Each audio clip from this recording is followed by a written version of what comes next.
Les anabaptistes ont passé pratiquement les 4 premiers siècles de leur existence à fuir, se cacher et dissimuler leurs cérémonies religieuses sous la pression du rejet des autorités. C'est ce qu'on va voir dans cet épisode 3 des Balades mystérieuses.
L'anabaptisme, c'est un mouvement chrétien qui a débuté en Suisse autour de 1525 et qui prône le baptême du croyant.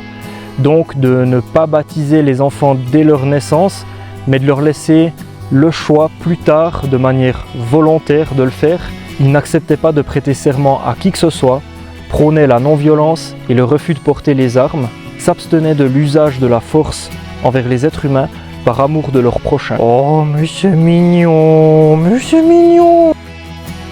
Dès le début du mouvement anabaptiste, le rejet des autorités était impitoyable et d'une grande violence. Il y avait même des chasseurs d'anabaptistes et ils devaient donc fuir, se cacher et dissimuler leurs cérémonies religieuses.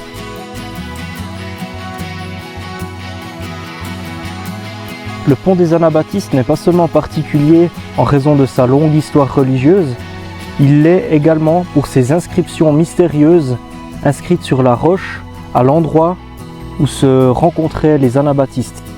Avant, c'était un pont en bois pour franchir la Combe du Bay. Il fut remplacé par un pont en pierre en 1835 qui s'est écroulé en 1924. C'est seulement en 2010 que cette passerelle a été construite.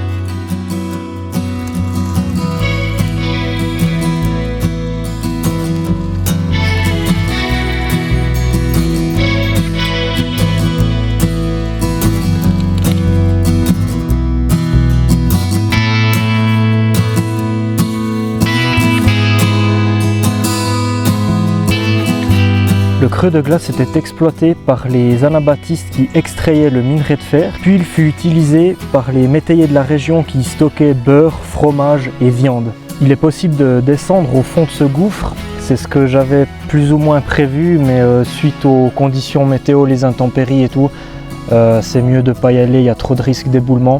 Mais je propose sans faute qu'on descende une fois dans ce gouffre dans une prochaine vidéo.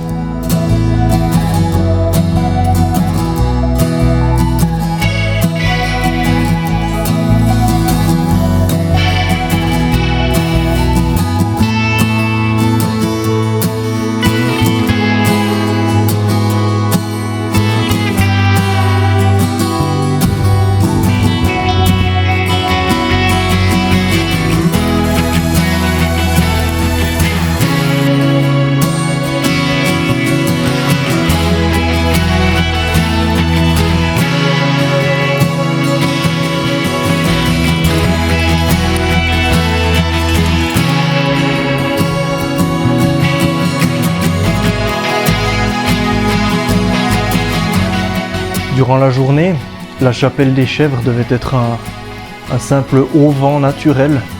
pour le chevrier et son troupeau en cas d'intempérie. C'est seulement la nuit qu'elle se transformait en lieu de culte. D'ailleurs, au fond de la chapelle, il y a une plaque commémorative qui rend hommage aux persécutés. Voilà, c'est la fin de l'épisode 3 de ces balades mystérieuses. Comme d'hab, tu as des liens dans la description de la vidéo.